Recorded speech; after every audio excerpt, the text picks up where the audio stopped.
بسم الله الرحمن الرحيم. قال تعالى: ومن أحسن قولا ممن دعا إلى الله وعمل صالحا وقال إنني من المسلمين. السلام عليكم ورحمة الله وبركاته. الحمد لله رب العالمين، والصلاة والسلام على أشرف الأنبياء والمرسلين نبينا محمد وعلى آله وصحبه أجمعين ومن تبعهم بإحسان إلى يوم الدين. محترم سامعین اور ناظرین، الحدیث الخامس والثلاثون، حدیث نمبر 35، عن ابی ہریرہ رضی اللہ عنہ قال قال رسول اللہ صلی اللہ علیہ وسلم: لا تحاسدوا ولا تناجشوا ولا تباغضوا ولا تدابروا ولا يبع بعضكم على بيع بعض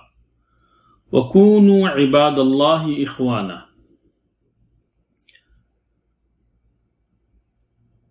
المسلم أخو المسلم لا يظلمه ولا يخذله ولا يكذبه ولا يحقره. التقوى ها هنا، ويشير إلى صدره 3 مرات.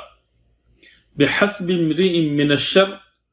أن يحقر أخاه المسلم. كل المسلم على المسلم حرام دمه وماله وعرضه. رواہ مسلم۔ ابو ہریرہ رضی اللہ تعالی عنہ سے روایت ہے کہ رسول اللہ صلی اللہ علیہ وسلم نے فرمایا کہ آپس میں ایک دوسرے سے حسد مت کرو، ولا تناجشوا،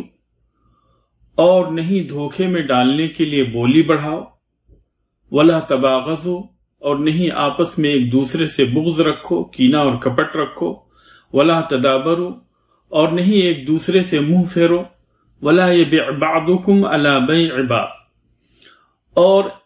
ایک بھائی کے سودے پہ دوسرا سودا نہ کرے، وکونوا عباد اللہ اخوانا، اور اللہ کے بندو آپس میں بھائی بھائی بن کر رہو۔ المسلم اخو المسلم، ایک مسلم دوسرے مسلمان کا بھائی ہے، لا یظلمہ، نہ تو اس کے اوپر ظلم کرتا ہے، ولا یخذلہ، ولا یخذلہ، اور نہیں اسے بے سہارا چھوڑتا ہے، ولا یکذبہ، اور نہیں اسے جھوٹی باتیں بیان کرتا ہے، ولا یحقرہ، اور نہیں اسے حقیر سمجھتا ہے، چھوٹا سمجھتا۔ التقوی ہا ہنا، نبی کریم صلی اللہ علیہ وسلم نے فرمایا کہ تقوی جو ہے یہاں پہ ہے، اور اپنے سینے کی طرف آپ صلی اللہ علیہ وسلم نے 3 مرتبہ اشارہ کیا۔ بحسب امرئ من الشر ان یحقر اخاہ المسلم، انسان کے برا ہونے کے لیے بس اتنا ہی کافی ہے کہ وہ اپنے مسلم بھائی کو حقیر جانے۔ کل المسلم علی المسلم حرام دمہ ومالہ وعرضہ، ہر مسلمان کا دوسرے مسلمان پر خون، مال اور عزت و آبرو حرام ہے۔ رواہ مسلم، اس حدیث کو امام مسلم نے روایت کیا۔ اس حدیث کے اندر کئی ایک پوائنٹ ہے۔ پہلی چیز، نبی کریم صلی اللہ علیہ وسلم نے اس حدیث کے ابتدائی حصے کے اندر ان چیزوں سے منع کیا ہے جن چیزوں سے سماج کے اندر نفرت، عداوت، دشمنی اور ایک دوسرے کے خلاف بغض و حسد پیدا ہوتا ہے، اور دوسرے حصے کے اندر نبی کریم صلی اللہ علیہ وسلم نے ان اچھے اخلاق کی طرف ابھارا ہے، ان اچھے اخلاق پہ ابھارا ہے جس سے سماج کے اندر اخوت، محبت، بھائی چارگی، الفت پیدا ہوتی ہے، اور سماج کے اندر لوگ آپس میں ایک دوسرے کے ساتھ مل جل کر رہتے ہیں۔ چنانچہ آپ صلی اللہ علیہ وسلم نے فرمایا: لا تحاسدوا، کہ لوگوں ایک دوسرے سے حسد مت کرو۔ حسد جو ہے یہ دنیاوی امور کے اندر بھی ہوتا ہے اور اخروی امور کے اندر بھی ہوتا ہے۔ حسد کا مطلب یہ ہوتا ہے کہ ایک انسان کسی دوسرے انسان کی نعمت کو ناپسند کرے۔ اللہ تبارک و تعالیٰ نے کسی کو کسی نعمت سے نوازا ہے تو اس نعمت کو بندہ ناپسند کرے، یہ حسد ہے۔ یا یہ ہے کہ اس کے چھن جانے کی تمنا کرے، چاہے وہ چھننے کے بعد میں اسے حاصل ہو یا نہ ہو، بہرحال یہ تمنا کرے کہ اس سے وہ نعمت جو ہے چھن جائے۔ لیکن یہاں پہ ایک دوسری چیز ہے جو کہ حسد نہیں ہے، اور وہ یہ ہے کہ اگر اللہ تبارک و تعالیٰ نے کسی انسان کو کوئی نعمت عطا کی ہے تو بندہ یہ تمنا کرے کہ اسے بھی اسی طرح کی نعمت مل جائے، چھننے کی تمنا نہ ہو، بلکہ یہ تمنا ہو کہ اسی طرح سے اللہ تبارک و تعالیٰ اسے بھی عطا کر دے، تو اس کو جو ہے رشک بولتے ہیں، اور یہ حرام نہیں۔ لیکن اگر اسی نعمت کو وہ ناپسند کرتا ہے یا یہ تمنا کرتا ہے، یہ خواہش ظاہر کرتا ہے کہ اللہ تعالیٰ اس سے اس نعمت کو زائل کر دے، اس نعمت کا خاتمہ کر دے، تو پھر یہ حسد ہے۔ اس کے بعد میں نبی کریم صلی اللہ علیہ وسلم نے فرمایا وَلَا تَنَاجَشُوا، کہ دھوکے میں ڈالنے کے لیے بولی مت بڑھاؤ۔ ہوتا یہ ہے کہ آدمی ایک سامان خریدنا نہیں چاہتا، لیکن بیچنے والے کو فائدہ پہنچانے کے لیے اور اسی طرح سے خریدنے والے کو نقصان دینے کے لیے بولی بڑھاتا رہتا ہے۔ کسی سامان کی بولی لگتی ہے، بولی بڑھاتا ہے تاکہ ایک دوسرے کو فائدہ ہو، ایک کو فائدہ ہو، دوسرے کو نقصان ہو۔ تو اس سے بھی نبی کریم صلی اللہ علیہ وسلم نے منع فرمایا۔ وَلَا تَبَاغَضُوا، اور آپس میں ایک دوسرے سے بغض مت کرو، کینہ کپٹ اور کسی کے خلاف جو ہے کوئی سازش، اس طرح کی ساری چیزوں سے نبی کریم صلی اللہ علیہ وسلم نے منع فرمایا۔ اسی طریقے سے آپ صلی اللہ علیہ وسلم نے فرمایا وَلَا تَدَابَرُوا، اور ایک دوسرے سے منہ مت پھیرو، یعنی ایک دوسرے کے لیے دل کے اندر برائی نہ ہو، اس سے یعنی ایک بھائی دوسرے بھائی سے ملنا نہ چاہے، ایک جب وہ سامنے سے آتا ہوا نظر آئے تو منہ پھیر کے دوسری طرف وہ اپنا چہرہ بدل لے یا اپنا راستہ بدل لے، ان ساری چیزوں سے نبی کریم صلی اللہ علیہ وسلم نے منع فرمایا۔ وَلَا يَبِعْ بَعْضُكُمْ عَلَى بَيْعِ بَعْضٍ، اور اگر دو لوگوں کے بیچ بات طے ہو چکی ہے، سودا طے ہو چکا ہے، تو کوئی تیسرا شخص آ کر جو ہے خریدنے والے کو یا بیچنے والے کو گمراہ نہ کرے اور دام بڑھا کر جو ہے اس خرید و فروخت کو جو ہے توڑ نہ دے، چاہے اس کے ذریعے سے خریدنے والے کو نقصان ہو یا بیچنے والے کو نقصان ہو، دونوں چیزیں ممنوع ہیں۔ ایسا نہ ہو کہ دو لوگوں کے بیچ میں جب بات طے ہو چکی ہے، سودا طے ہو چکا ہے، تو خریدنے والے کے پاس آئے اور آ کر کہے کہ میں اس سے بہتر چیز جو ہے آپ سے اس سے کم ریٹ میں دے سکتا ہوں، لہذا اس بے کو ختم کر دیجئے، یا بیچنے والے کے پاس آئے اور کہے کہ میں آپ سے یہ سامان جو ہے اس سے زیادہ ریٹ میں خرید سکتا ہوں، اس لیے اس بے کو توڑ دیجئے۔ تو یہ دونوں چیزیں جو ہے منع ہے۔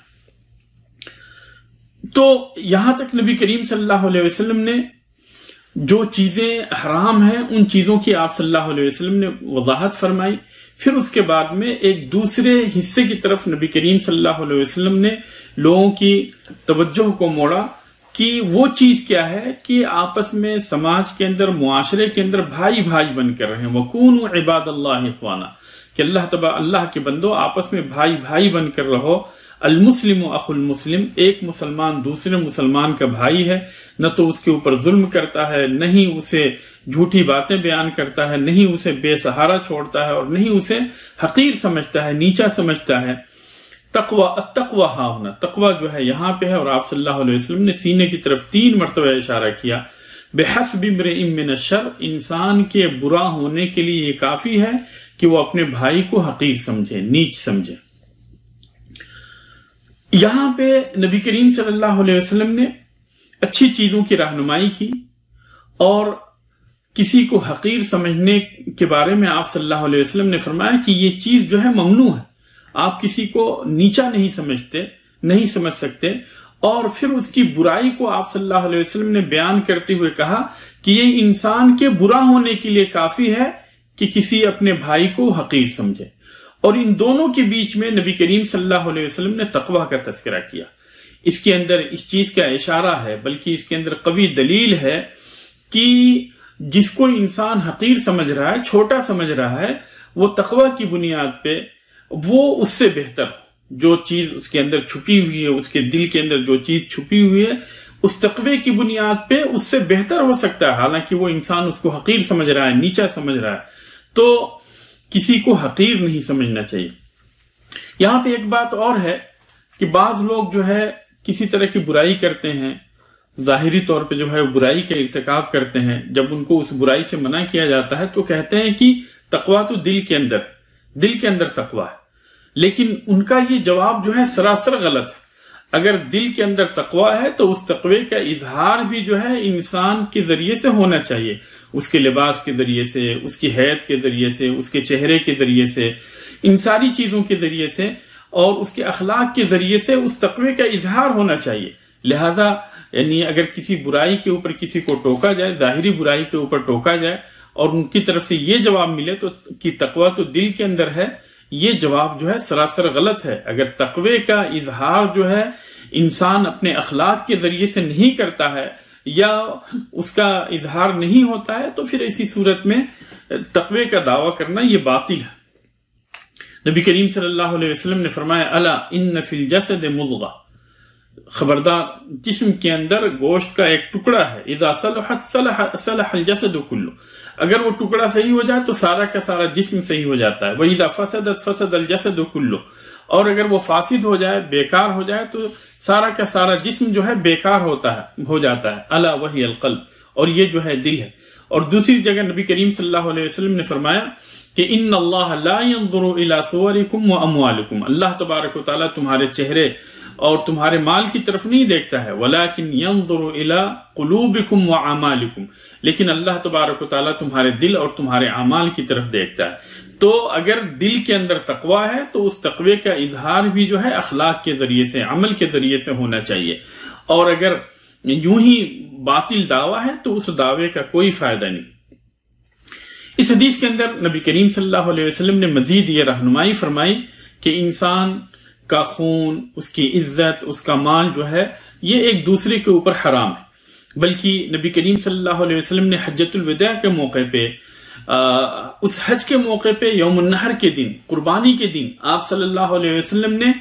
اس کی مزید تاکید فرمائی، اور آپ صلی اللہ علیہ وسلم نے فرمایا ان دماءکم واموالکم وَأَعْرَاضَكُمْ حَرَامٌ عَلَيْكُمْ كَحُرْمَةِ يَوْمِكُمْ هَذَا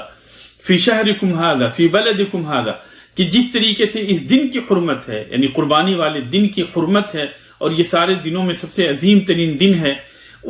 اور جس طریقے سے اس مہینے کی حرمت ہے، ذی الحجہ کے مہینے کی حرمت ہے، اور جس طریقے سے اس مکان یعنی مکہ کی حرمت ہے، مینا کی حرمت ہے، اسی طریقے سے تمہارا خون، تمہارا مال اور تمہاری عزت و آبرو آپس میں ایک دوسرے کے اوپر حرام ہے۔ چنانچہ کسی کا مال جو ہے ناحق نہیں ہڑپا جا سکتا ہے، کسی کو ناحق جو ہے کسی طرح کی تکلیف نہیں پہنچائی جا سکتی ہے، اس کا قتل نہیں کیا جا سکتا ہے، اسی طرح سے کسی کی عزت و آبرو سے کھیلا نہیں جا سکتا، بلکہ یہ ساری کی ساری چیزیں حرام ہیں۔ جس طرح سے قربانی کے دن کی یوم النحر کی حرمت ہے، جس طرح سے مکہ کی حرمت ہے، جس طریقے سے ذی الحجہ کے مہینے کی حرمت ہے، اسی طرح سے یہ ساری کی ساری چیزیں حرام ہیں۔ اس حدیث سے جو مسائل ہمیں حاصل ہوتے ہیں ان میں سے پہلی چیز تو یہ ہے کہ حسد، بغض، کینہ اور کپٹ اور اس طرح کی دوسری چیزیں جو کہ سماج کے اندر اور معاشرے کے اندر نفرت کا سبب بنے، یہ ساری کی ساری چیزیں اسلام کے اندر حرام ہیں۔ اسی طریقے سے جو ہے نبی کریم صلی اللہ علیہ وسلم نے مسلمانوں کو ایک دوسرے کے ساتھ اچھا سلوک کرنے کا حکم دیا اور بھائی چارگی کے اوپر ابھارا، اور بھائی چارگی کا یہ تقاضا ہے کہ لوگ آپس میں ایک دوسرے سے محبت کریں، آپس میں الفت اور محبت کے ساتھ ایک دوسرے سے پیش آئیں، اور کسی کو حقیر نہ سمجھیں، اور تقوی کو اختیار کریں۔ اور تقوی جو ہے صرف دعوے کا نام نہیں ہے، بلکہ بندہ اگر تقوی اختیار کرتا ہے تو اس کا اخلاق کے ذریعے سے اظہار بھی ہونا چاہیے۔ اور سب سے بہتر اللہ تبارک تعالیٰ کے نزدیک وہی ہے جو کہ سب سے زیادہ متقی اور پرہیزگار ہے۔ ان اکرمکم عند اللہ یتقاکم، تم میں سب سے زیادہ باعزت وہ ہے جو کہ سب سے زیادہ اللہ تبارک و تعالیٰ سے ڈرنے والا ہے۔ مسلمانوں کے اوپر کسی بھی طرح کی ظلم و زیادتی کرنا حرام ہے، بلکہ عام لوگوں کے اوپر بھی کسی طرح کی ظلم و زیادتی کرنا جو ہے حرام ہے، اور اس کی حرمت اسی طریقے سے ہے جس طرح سے مکہ کی حرمت ہے، جس طرح سے سب سے عظیم ترین دن یوم النحر قربانی والے دن کی حرمت ہے، جس طرح سے ذی الحجہ کے مہینے کی حرمت ہے۔ اللہ تبارک و تعالیٰ سے دعا ہے کہ اللہ تبارک و تعالیٰ ہمیں بہترین اخلاق اپنانے کی توفیق عطا فرمائے، اور ہر طرح کی بری چیزوں سے ہمیں دور رکھے، جب تک ہم اس دنیا کے اندر زندہ رکھے، اسلام پہ زندہ رکھے، اور جب ہمیں وفات دے اسلام پہ وفات دے۔ آمین وآخر دعوانا ان الحمدللہ رب العالمین، والسلام علیکم ورحمۃ اللہ وبرکاتہ۔